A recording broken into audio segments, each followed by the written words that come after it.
এই সময়କୁ ଏକ ଦୁଃଖ ଭୋଗର ସମୟ ବୋଲି ଅନେକ ପ୍ରକାଶ କରନ୍ତି। ଆମମାନଙ୍କର ଓଡ଼ିଶାରେ ଅନେକ ଗୁଡ଼ିଏ ମଣ୍ଡଳୀ ଅଛି। କୌଣସି କୌଣସି ମଣ୍ଡଳୀ ଅତି ଷ୍ଟ୍ରିକ୍ଟଲି ଏଇ 40 ଦିନକୁ ସେମାନେ ପ୍ରତିପାଳନ କରନ୍ତି। ଆଉ କୌଣସି କୌଣସି ମଣ୍ଡଳୀ କେବଳ passion week, Easter, good Friday ସେ ସବୁକୁ ପାଳନ କରନ୍ତି। ସେଟା ଯାହା ବି ହଉ, ମାତ୍ର ଏଇଟା ହେଉଛି ଏକ ପ୍ରକାର ସମୟ ଯେଉଁଠିକି ଆମେ ଲେଣ୍ଟ ବା ଦୁଃଖ ଭୋଗକୁ ପାଳନ କରୁଛୁ।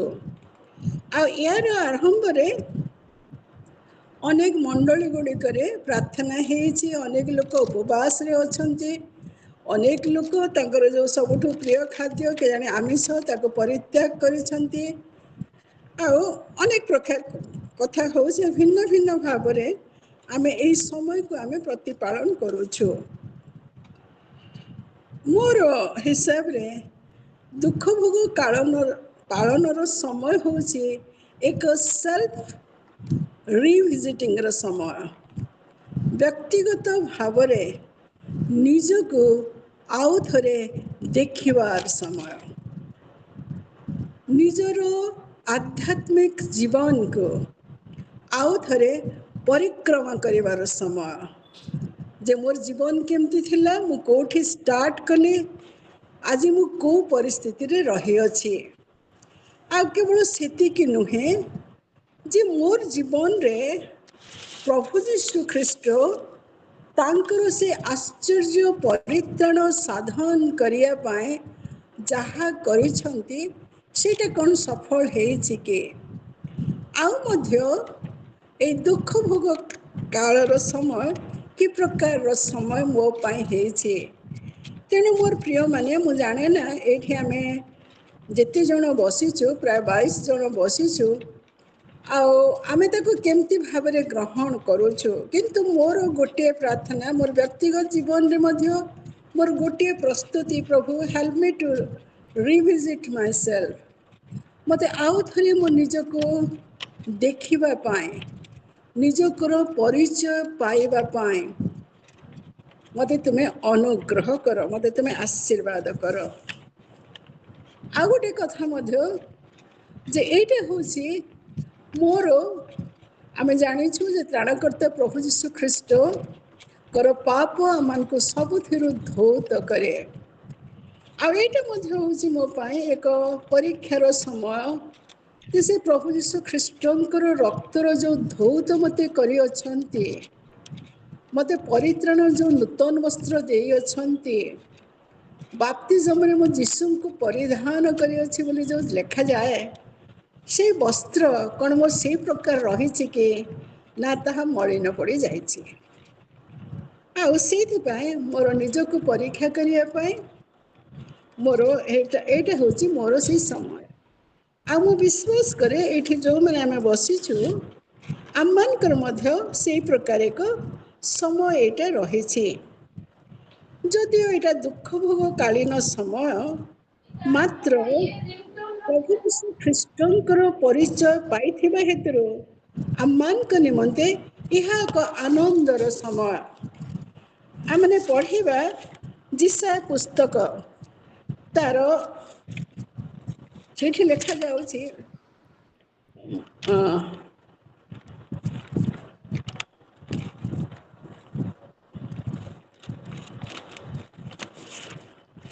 ଯେ ଯେଉଁମାନେ ଅନ୍ଧକାରରେ ବସିଥିଲେ ସେମାନେ କ'ଣ କରିଛନ୍ତି ନା ମହା ଆଲୁଅ ପ୍ରାପ୍ତ ହୋଇଅଛନ୍ତି। ମାଥ୍ୟୁ ତାର 1:14 ଲେଖା ମଧ୍ୟ ଯାଏ, ଅନ୍ଧକାର ଓ ମହା ଅନ୍ଧକାରୀ ଲୋକମାନେ ମହା ଆଲୋକର ଦର୍ଶନ କଲେ। ଲୁକ ତାର 1:77 ଲେଖାଯାଏ, କାରଣ ଅନ୍ଧକାର ଓ ମୃତ୍ୟୁ ଛାୟାରେ ବସିଥିବା ଲୋକମାନଙ୍କୁ ଆଲୋକ ଦେବା ନିମନ୍ତେ ଏକ ତ୍ରାଣକର୍ତ୍ତା ଜନ୍ମଗ୍ରହଣ କରିଅଛନ୍ତି। ଏହି ସବୁ ଅଂଶକୁ ଯେତେବେଳେ ଆମେ ଦେଖୁ, ସେଇ ସମୟରେ ଆମମାନଙ୍କ ମନରେ ସେଇ କଥା ଆସେ, ଅନ୍ଧକାର, ମୃତ୍ୟୁ। ଏଇ ଦୁଇଟା ଶବ୍ଦ ଆମ ସମସ୍ତଙ୍କ ପାଇଁ ଭୟର କାରଣ, ନୁହେଁ କି? ଲାଇଟ୍ ଚାଲିଗଲେ ଅନ୍ଧକାର ହେଇଗଲେ ଡର, ଆମକୁ ମନରେ ଭୟ ଆସେ। ଯେତେବେଳେ ପରିବାରରେ ମୃତ୍ୟୁ ଆସେ, ମୃତ୍ୟୁର ଛାୟା ଯେତେବେଳେ ଆସେ, ସେହି ସମୟରେ ଏଇଟା ଗୋଟେ ଏକଦମ ହୋପଲେସ୍ କଣ୍ଡିସନ, ଅନେକ ନିରାଶର ମନ, ଅନେକ ହତାଶର ବିଷୟ ଆମମାନଙ୍କ ଜୀବନକୁ ଆସେ। ଆଉ ସେ ପ୍ରକାର ଏକ ସମୟରେ ଆମମାନଙ୍କର ତ୍ରାଣକର୍ତ୍ତା ଜନ୍ମଗ୍ରହଣ କରି ଆମମାନଙ୍କୁ ପରିତ୍ରାଣ ଦେଇଅଛନ୍ତି। ଯେଉଁମାନେ ଅନ୍ଧକାରରେ ଥିଲେ ସେମାନେ କ'ଣ କରିଛନ୍ତି ନା ଆଲୋକର ଦର୍ଶନ ପାଇଅଛନ୍ତି।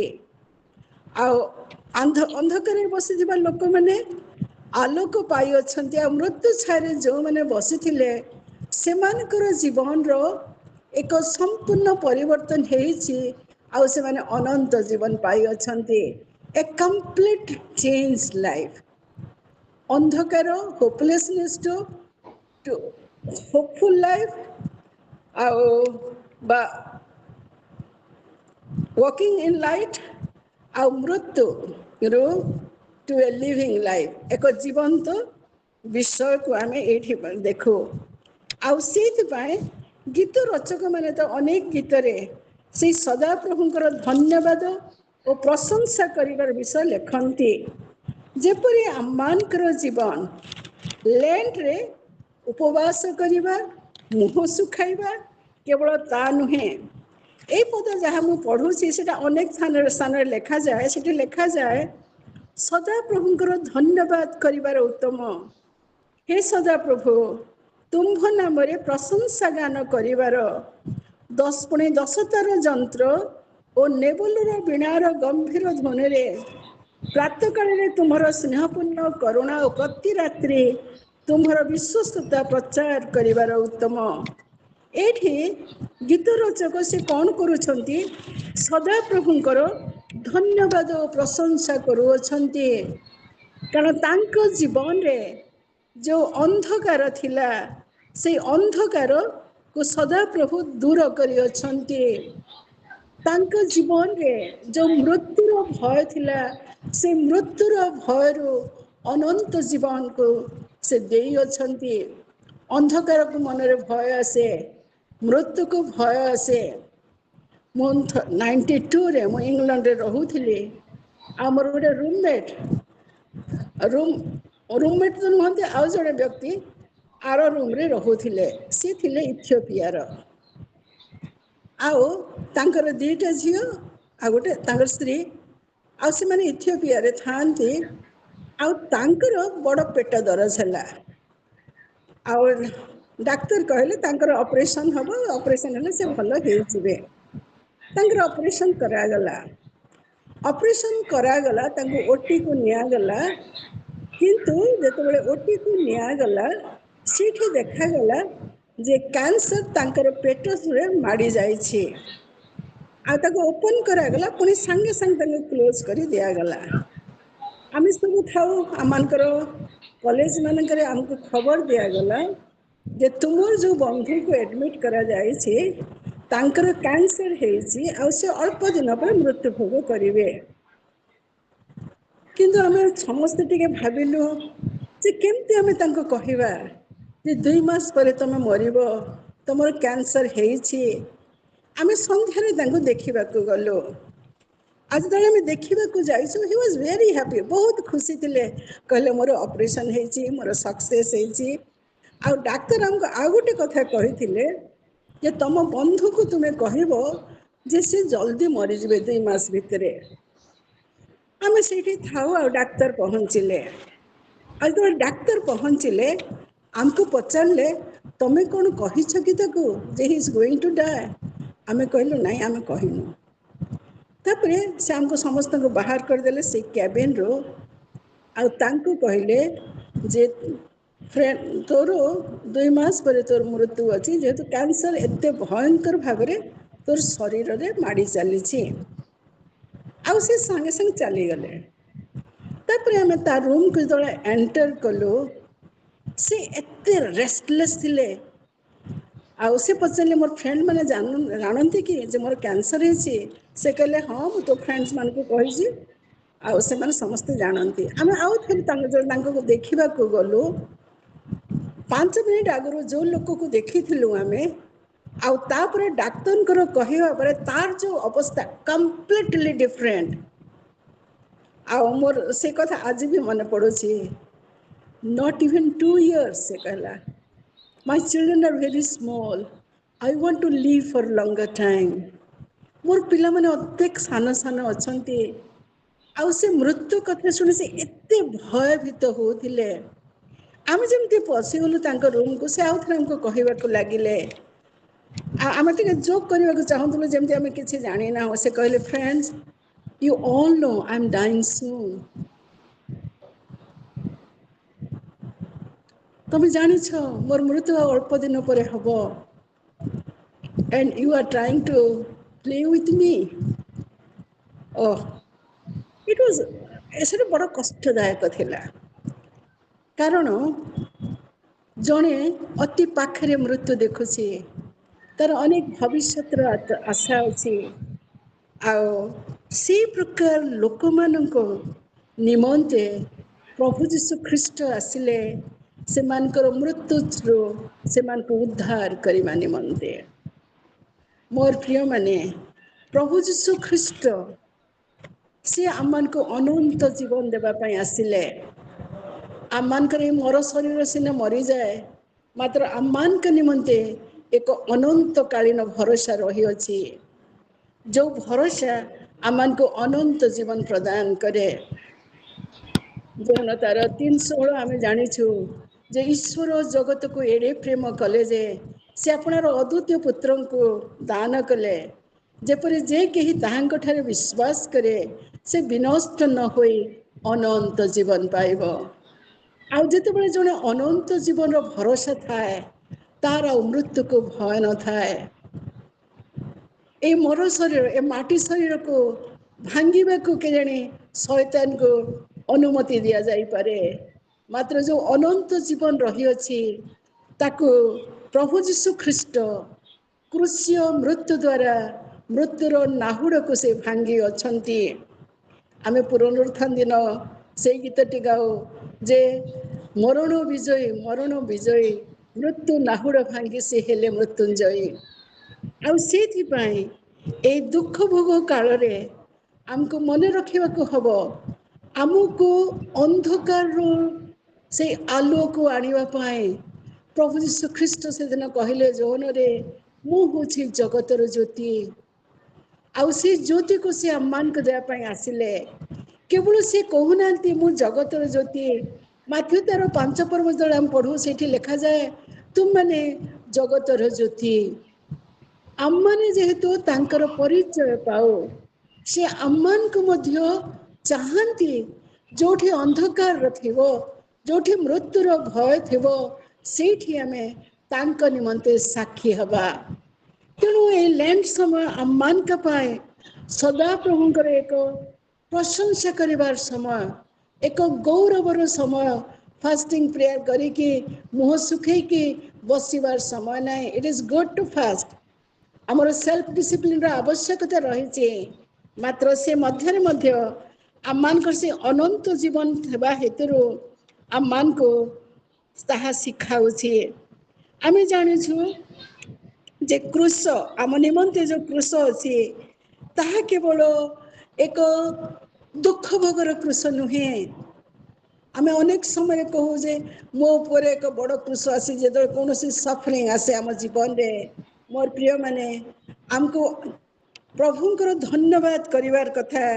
କାରଣ ଏଇ କୃଷ ଆମ ପାଇଁ ଏକ କେବଳ ଦୁଃଖର କୃଷ ନୁହେଁ, କେବଳ ମାତ୍ର ଏହା ହେଉଛି ଆମମାନଙ୍କର ପ୍ରଭୁଙ୍କର ପ୍ରଶଂସା ଓ ଗୌରବ କରିବାର ସମୟ।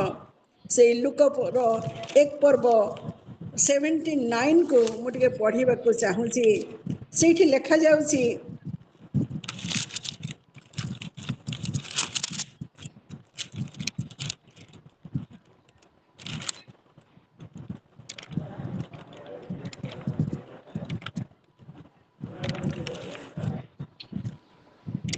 ସେଠି ଲେଖାଯାଉଛି,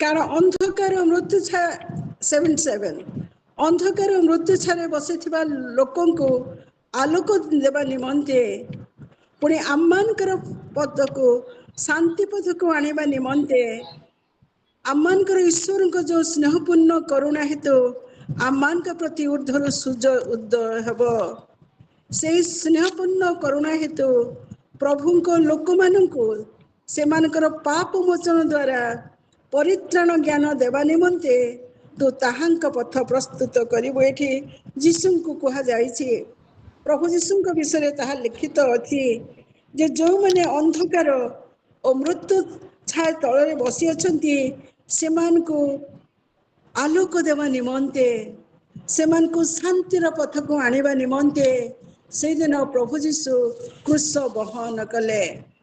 तेणु क्रूस केवल सफरिंग नुहे केवल दुख भोग नुहे मात्र यह हूँ आपण निमंते आ मो निमंते परित्राण एक वार्ता।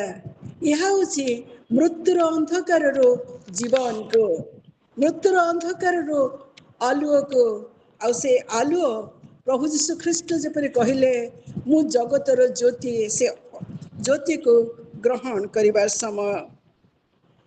तृतीय कथा जो आम क्रूस विषय चिंता कर द्वितीय कथा से आम देखुचु जे प्रभु यीशु ख्रीष्ट आम्मान के निमंते जो पाप भोग करिवार आवश्यकता थिला से आम्मान प्रतिबदले से दुख भोग करुअछंती। जिसा तार 53 पर्व रे प्रभु यीशु ख्रीष्टंकर से दुख भोग विषय जे प्रकार भाव वर्णना करा जाइछि से प्रकार अन्य कौन स्थान में वर्णना करा जाए नाही। जदि आम सुसमाचार मानक पढ़ुअछु सेठी लिखा जाउछि 3 पदर मु पढ़ुछि 2 पदर पढ़ुछि कारण से ताहांक दृष्टि रे चारा तुल्य शुष्क भूमि उत्पन्न मूल तुल्य बढ़िले ताहांकर रूप कि शोभा नाही पुणी ताहांको देखिले आम्भे माने जे श्रद्धा करिबा ताहांकर एपरि सौंदर्य नाही।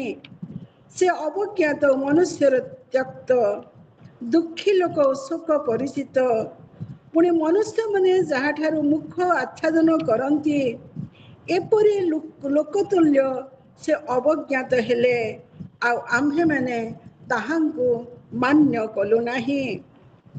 निश्चय से आम्मानकर जातना सब धारण करी अछंती ओ आम्मानकर व्यथा सब बही अछंती तथापि आमने ताहांको आहत ओ परमेश्वर द्वारा प्रहारित ओ दुखग्रस्त बोली मणिलु मात्र से आम्मानकर अधर्म निमंते क्षत विक्षत हेले ओ आम्मानकर अपराध निमंते चूर्ण हेले आम्मानकर शांतिजनक शास्ति ताहांक उपरे वर्तिला ओ ताहांक प्रहार रे आम्भे माने सुस्थ हेलु।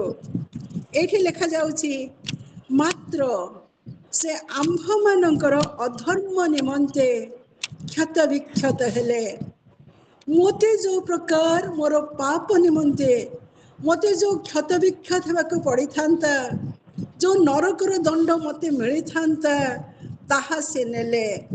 तापर लिखा जाए आम्मानकर अपराध निमंते चूर्ण हेले तापर लिखा जाए आम्मानकर शांतिजनक शास्ति ताहांक उपरे वर्तिला ओ ताहांक प्रहार रे आम्माने सुस्थ हेलो।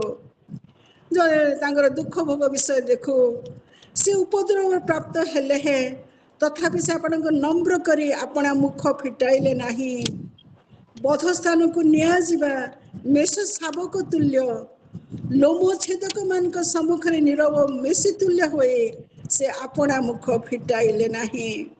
एठी ए 53 पद पर्व रे आमे प्रभु यीशु ख्रीष्टंकर मो बदल रे आपणक बदल रे जो यातना से भोग करबा आम पाई थिला ताहा से आपे क्रूसरे बहन कले कि आम पाई से प्रकार स्थान नहीं पारे कि आमे जानिछु पाप करिथिबा हेतुरु पापर वर्तन मृत्यु अटे आउ से मृत्युरु प्रभु यीशु ख्रीष्ट आमान को रक्षा करिया पाए से परित्यक्त हेले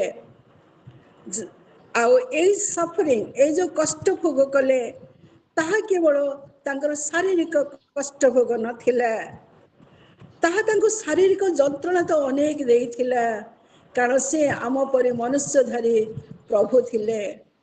ତାଙ୍କୁ ଚାପୁଡ଼ା ମରାଗଲା, ତାଙ୍କୁ କୋରଣା ମରାଗଲା, ତାଙ୍କ ମୁଣ୍ଡରେ ମୁକୁଟ ଦିଆଗଲା, ତାଙ୍କ ହାତ କଟା ମୁକୁଟ, କଣ୍ଟାର ମୁକୁଟ ତାଙ୍କ ମୁଣ୍ଡରେ ପିନ୍ଧାଗଲା।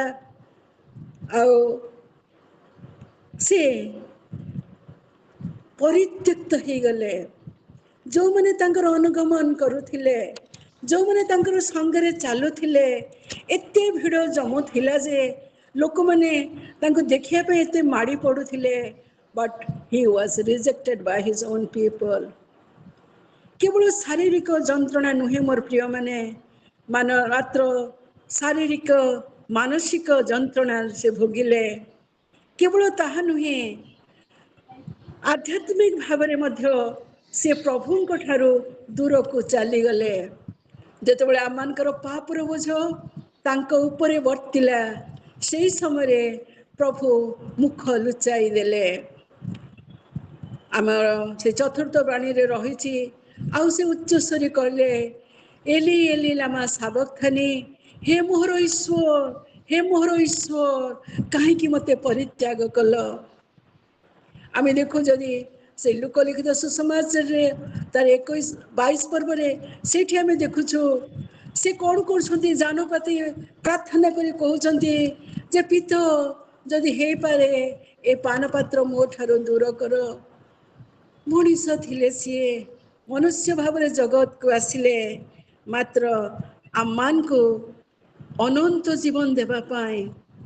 ଆମେ ଯେପରି ଜଗତରେ ଏକ ସୁସ୍ଥତାର ଜୀବନ, ଏକ ଆଧ୍ୟାତ୍ମିକତାର ଜୀବନ କାଟୁ, ସେଇଥିପାଇଁ ନିଜକୁ ସେ ସମ୍ପୂର୍ଣ୍ଣ ଭାବରେ ସମର୍ପଣ କରିଦେଲେ।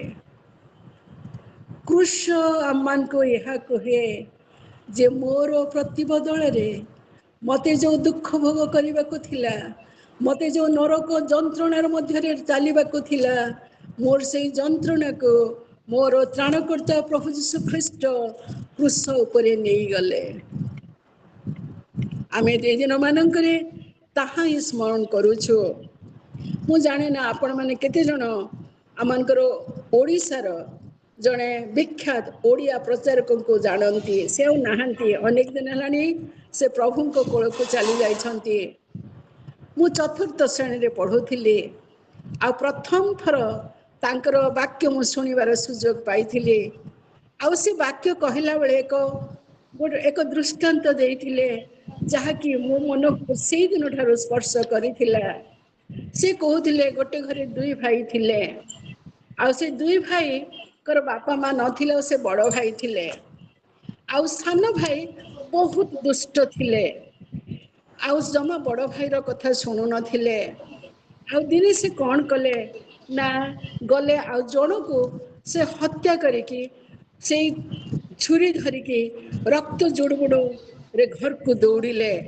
ଆଉ ଯେତେବେଳେ ଆସିଛନ୍ତି ଘରେ, ତାଙ୍କର ଭାଇ ଠିଆ ହେଇଛନ୍ତି, କହୁଛନ୍ତି ଭାଇ ମୋ ପଛରେ ପୋଲିସ ଆସିଛି, ଅଳ୍ପ ସମୟ ପରେ ମତେ ନେଇଯିବ। ଆଉ ଭାଇ କଣ କଲେ, ଚଟକିନା ତାର ପୋଷାକ ଖୋଲି ପକେଇଲେ, ନିଜେ ପିନ୍ଧିଦେଲେ, ଆଉ ସେ ଛୁରୀକୁ ହାତରେ ଧରିଲେ। ଆଉ ଯେତେବେଳେ ପୋଲିସ ଆସିଲା, ଦେଖିଲା ଯେ ଏଇ ଭାଇ ହଉଛନ୍ତି ସେ ଖୁନି, ଯିଏକି ଅନ୍ୟକୁ ଆଜି ହତ୍ୟା କରିଛନ୍ତି। ଆଉ ତାଙ୍କୁ ନିଆଗଲା, ଆଉ ତାଙ୍କୁ କାରାଗାରରେ ପକାଗଲା। ଆଉ ସେ କାହାଣୀ ଯଦି ମୁଁ ଖୁବ ସାନ ବେଳେ ଶୁଣୁଥିଲି, ଯେ ସେଇଟା ଥିଲା ସେଇ ପ୍ରକାର ଭାବରେ ମୋର ପ୍ରତିବଦଳରେ ପ୍ରଭୁ ଯୀଶୁ ଖ୍ରୀଷ୍ଟ ମୋ ପାଇଁ ମୃତ୍ୟୁ ଭୋଗ କଲେ। ଆଉ ସେ ମୋତେ କହୁଛନ୍ତି ଯେ ତୋ ପାଇଁ ମୁଁ ମୃତ୍ୟୁ ଭୋଗ କରିଛି। ଆଜି କଣ ଆମେ ଦେଖିବା କି, ଆମ ନିଜକୁ ପରୀକ୍ଷା କରିବା କି ମୋର ପ୍ରିୟ ମାନେ, ଏଇ ଲ୍ୟାଣ୍ଡ ସମୟ ମଧ୍ୟରେ ମୋ ଜୀବନରେ କୌଣସି ଏ ପ୍ରକାର ହିଡେନ୍ ସିନ୍ ରହିଛି କି, ଲୁକ୍କାୟିତ ପାପ ରହିଛି କି, ଯାହାକି ପ୍ରଭୁ ଯୀଶୁ ଦେଖିପାରନ୍ତି। ମୁଁ କଣ ତାକୁ ଆଜି ସ୍ୱୀକାର କରି କହିବି କି, ଆମର ସେଇଠି ଲେଖାଯାଏ ଯେତେବେଳେ ଆମେ ଆପଣା ଆପଣା ପାପ ସ୍ୱୀକାର କରୁ, ଯୌନତାର ପ୍ରଥମ ଯୌନତାର 1 ପର୍ବ 9 ପଦରେ ସେହି ସମୟରେ ସେ ଆମମାନଙ୍କୁ ସମସ୍ତ ଅଧର୍ମରୁ କ୍ଷମା କରିବାକୁ ବିଶ୍ୱସ୍ତ ଓ ନ୍ୟାୟବାନ ପରମେଶ୍ୱର ଅଟନ୍ତି। ଆଜି ଆମେ ଚିନ୍ତା କରିବା କି ମୋର ଯେଉଁ ସବୁ ପାପ ରହିଛି କେଣେ nobody knows but only I can know, ତାକୁ ମୁଁ କ'ଣ କରିବି କି? ମୁଁ କ'ଣ ମୋ ଜୀବନରେ କ'ଣ ଗର୍ବ ରହିଛି କି? ମୋ ଜୀବନରେ କ'ଣ ସ୍ୱାର୍ଥପରତା ଯେ ରାଜତ୍ୱ କରୁଛି କି? ମୁଁ ମୋ ନିଜ ପାଇଁ ଖାଲି ଚିନ୍ତା କରୁଛି, ପ୍ରତି ବଦଳରେ ଅନ୍ୟମାନଙ୍କ ପାଇଁ ଚିନ୍ତା କରିପାରୁନାହିଁ କି? ପ୍ରଭୁ ଯୀଶୁ ଖ୍ରୀଷ୍ଟ ସେ ଆମମାନଙ୍କର ପ୍ରତିବଦଳରେ ସେ ମୃତ୍ୟୁ ଭୋଗ କଲେ, ଯେପରି ଆଜି ଆମେ ଅନନ୍ତ ଜୀବନର ସହଭାଗୀ ହେଇପାରିବା। ସେ ଆମମାନଙ୍କ ନିମନ୍ତେ ସେ ଲଜ୍ଜାଜନକ ମୃତ୍ୟୁ ଭୋଗ କଲେ, ଯେପରି ଆମେ ଗୌରବର ଜୀବନ କାଟିପାରିବା। ଆଉ ଯେପରି ସେ ଆମ ଜୀବନରେ ସେ ସାହାଯ୍ୟ କରିବେ ଆମକୁ ଏ ପ୍ରକାର ଭାବରେ ଏକ ଜୀବନ କାଟିବା ପାଇଁ। ଯଦି ଆମେ ପଢ଼ିବା ରୋମିଓ ତାର 5 ପର୍ବ 17 ପଦ, ସେଠି ଲେଖାଯାଏ, ଯଦି ଜଣଙ୍କର ଅପରାଧରେ ସେ ଜଣକ ଦ୍ୱାରା ମୃତ୍ୟୁ ରାଜତ୍ୱ କଲା, ତେବେ ଯେଉଁମାନେ ଅନୁଗ୍ରହ ଓ ଧାର୍ମିକତା ଦାନର ପ୍ରଚୁରତା ପ୍ରାପ୍ତ ହୁଅନ୍ତି, ସେମାନେ ଏକ ବ୍ୟକ୍ତି ଅର୍ଥାତ୍ ଯୀଶୁ ଖ୍ରୀଷ୍ଟଙ୍କ ଦ୍ୱାରା ଅଧିକ ରୂପେ ଜୀବନରେ ରାଜତ୍ୱ କରିବେ। ଯୀଶୁ ଖ୍ରୀଷ୍ଟଙ୍କ ଦ୍ୱାରା ଆମମାନଙ୍କୁ ଜୀବନରେ ରାଜତ୍ୱ କରିବାକୁ ପଡ଼ିବ। ତେଣୁ ତୃତୀୟ କଥା ହେଉଛି, ଯୀଶୁଙ୍କ କ୍ରୁଶ ଯଦିଓ ଅପମାନଜନକ ଥିଲା, ତାହା ହେଉଛି ମୋର ଗୌରବର କାରଣ। ସେ ଏ ପ୍ରକାର ଏକ ଜୀବନ କାଟିଲେ, ତାଙ୍କ ସାଙ୍ଗରେ କେହି ନଥିଲେ, ଏ ପ୍ରକାର ଏକ ମୃତ୍ୟୁ ଭୋଗ କଲେ, ଏକ ଅପମାନଜନକ ଦୁଷ୍କର୍ମକାରୀ ମାନଙ୍କ ମଧ୍ୟରେ ତାଙ୍କୁ ରଖାଗଲା, ମାତ୍ର ତାହା ମୋ ପାଇଁ ଗୌରବର କାରଣ ହେଲା। What A exchange! ସେ କେବଳ ପ୍ରତିବଦଳ ମୋର ହେଲେ ନାହିଁ, ମାତ୍ର ମୋ ଜୀବନ ଏକ ନୂଆ ରୂପ ଦେଇଦେଲେ। ମୋର ପ୍ରିୟମାନେ, ଆଉ ଏଇ ସମୟ ଆମେ ଯେତେବେଳେ ତାଙ୍କର ସେଇ ଦୁଃଖ ଭୋଗ ସେ ଲ୍ୟାଣ୍ଡକୁ ଆମେ ସ୍ମରଣ କରୁଛୁ, ସେହି ସମୟରେ ଆମକୁ ତାହା ଜାଣିବାକୁ ପଡ଼ିବ।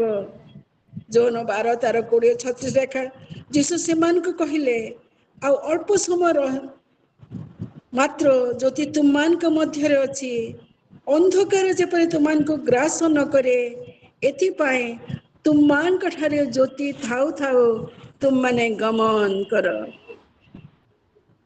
ତୁମମାନଙ୍କ ଠାରେ ଜ୍ୟୋତି ଥାଉ ଥାଉ ତୁମେ ସେଇଥିରେ ଗମନ କର।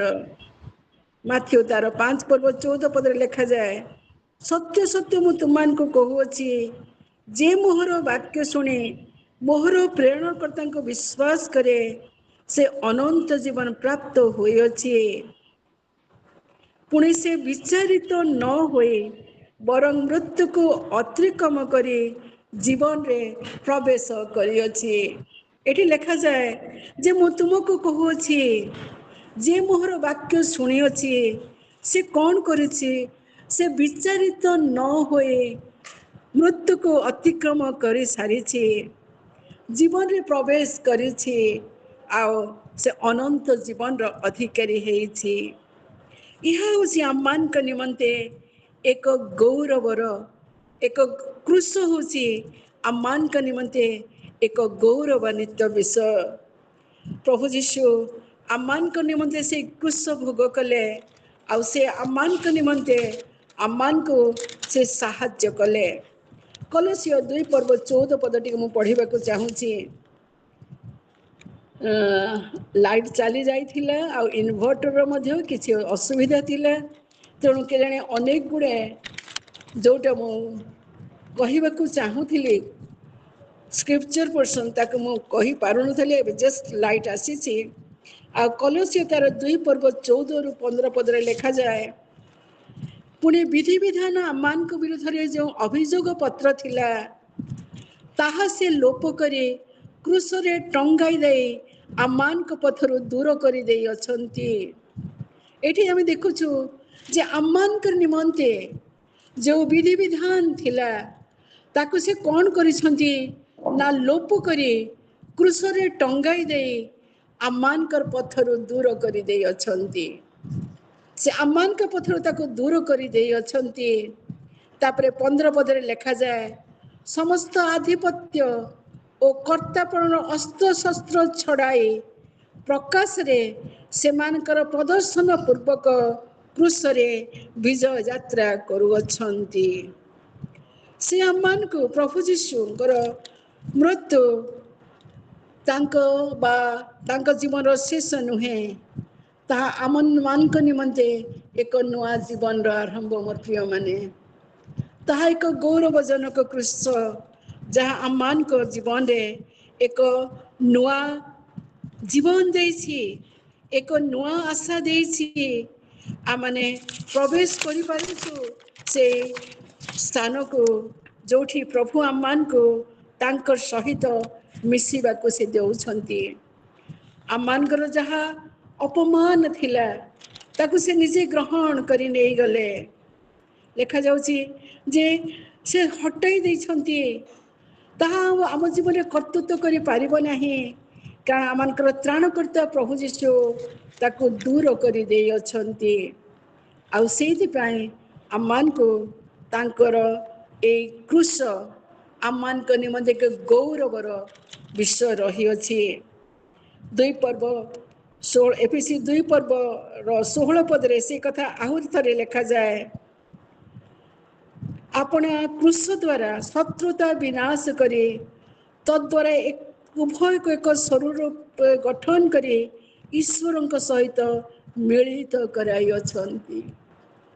କ୍ରୁଶରେ ସେ ଶତ୍ରୁତାକୁ ବିନାଶ କରି ଆମମାନଙ୍କୁ ଈଶ୍ୱରଙ୍କ ସହିତ ମିଳିତ କରିଅଛନ୍ତି। କେତେ ବଡ଼ ତ୍ୟାଗ ସେ ଆମମାନଙ୍କ ପାଇଁ କରିଅଛନ୍ତି। ଆଜି ଯେତେବେଳେ ଆମେ ଆମ ନିଜ ଜୀବନକୁ ଦେଖୁ, ଆମେ କ'ଣ ସେହି କ୍ରୁଶରେ ମିଳିତ ଲୋକ ତୁଲ୍ୟ ହେଇପାରିଛୁ କି? ନା ଆମ ଜୀବନରେ ଆଜି ପର୍ଯ୍ୟନ୍ତ କ୍ରୁଶ ଏକ ଦୁଃଖ ଭୋଗର କାରଣ ହେଇଛି। ଯେତେବେଳେ କ୍ରୁଶ ବିଷୟ ଆସେ ଆମେ କହୁ ହଁ, ଆମେ ଗୀତ ଗାଉ କ୍ରୁଶ ବିଷୟରେ, ମାତ୍ର କ୍ରୁଶରେ ମୁଁ ଆଜି 3ଟି ବିଷୟ କହିବାକୁ ଚେଷ୍ଟା କରିଛି। ଟିକେ ଅନ୍ଧାର ଥିଲା, ମୁଁ କହୁଥିଲି ମୁଁ ଘରୁ ବାହାରେ ରହିଛି, କାରଣ ଆମର ପରିବାର ସହିତ ମୋତେ ରହିବାକୁ ପଡ଼ିଛି। ଆଉ ମୁଁ 3ଟି କଥା କହୁଥିଲି ଯେ ଏଇ କ୍ରୁଶ ମୋ ପାଇଁ ଏକ ଗୌରବ ଅନନ୍ତ ଜୀବନ, ମୋର ଜୀବନକୁ ସମ୍ପୂର୍ଣ୍ଣ ପରିବର୍ତ୍ତନ କରିବାର କ୍ରୁଶ ଅଟେ। ମୋତେ ମୃତ୍ୟୁରୁ ଆଲୁଅକୁ, ଜୀବନକୁ ପୁଣି ଅନ୍ଧକାରରୁ ଆଲୁଅକୁ ନେବାର ପଥ ଅଟେ। ଏହି କ୍ରୁଶ ମୋତେ ଶିଖାଏ ଯେ ମୋର ପାପର ପ୍ରତିବଦଳେ ଜଣେ ମୋ ନିମନ୍ତେ ମୃତ୍ୟୁ ଭୋଗ କରିଅଛନ୍ତି। ଆଉ ସେ ହେଉଛନ୍ତି ସେଇ ପ୍ରଭୁ ଯୀଶୁ ଖ୍ରୀଷ୍ଟ, ଯେ ମୋର ପାପର ନିମନ୍ତେ ମୋତେ ଯେଉଁ ସବୁ କଷ୍ଟ ଭୋଗ କରିବାକୁ ପଡ଼ିଲା ତାହା ସେ ଆପେ ନିଜେ ଭୋଗିଛନ୍ତି, ଯେପରି ମୁଁ ଅନନ୍ତ ଜୀବନ ପାଇପାରିବି। ଆଉ ସେଇଥିପାଇଁ ମୋତେ ମୋ ନିଜକୁ ପ୍ରଭୁଙ୍କଠାରେ ସମର୍ପଣ ହୋଇ ପ୍ରାର୍ଥନା କରିବାର ଆବଶ୍ୟକତା ରହିଛି। ତୃତୀୟରେ ମୁଁ କହିଲି ଯେ ସେ କ'ଣ କରିଛନ୍ତି ନା ସେ କ୍ରୁଶକୁ ଯିବା ଦ୍ୱାରା ଆମମାନଙ୍କ ପାଇଁ ଯେଉଁ ଅପରାଧ ଥିଲା ତାକୁ ସେ ଦୂର କରିଦେଇ ଅଛନ୍ତି। ଯୀଶୁ କ୍ରୁଶୀୟ ଅପମାନ ଆମମାନଙ୍କ ଠାରୁ ଦୂର କରି ଆମମାନଙ୍କୁ ଏକ ଗୌରବଜନକ ପରିସ୍ଥିତିକୁ ଆଣିଅଛନ୍ତି। ତେଣୁ ଆମମାନଙ୍କୁ ମଧ୍ୟ ସେଥିରେ ଜାଣିବାକୁ, ସେଥିରେ ବିଶ୍ୱାସ କରିବାକୁ ପଡ଼ିବ। ଆମେ ପୁନରୁତ୍ଥିତ ଲୋକଙ୍କ ପରି ଜୀବନ ଯାପନ କରୁ।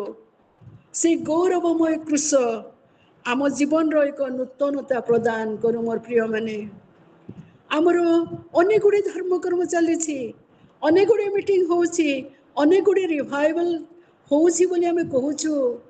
ବାକ୍ୟ ପ୍ରଚାର ଦ୍ୱାରା ଆମେ ପାଳକ ପ୍ରଚାର ସନ୍ତୁଷ୍ଟ ହେଉଛୁ।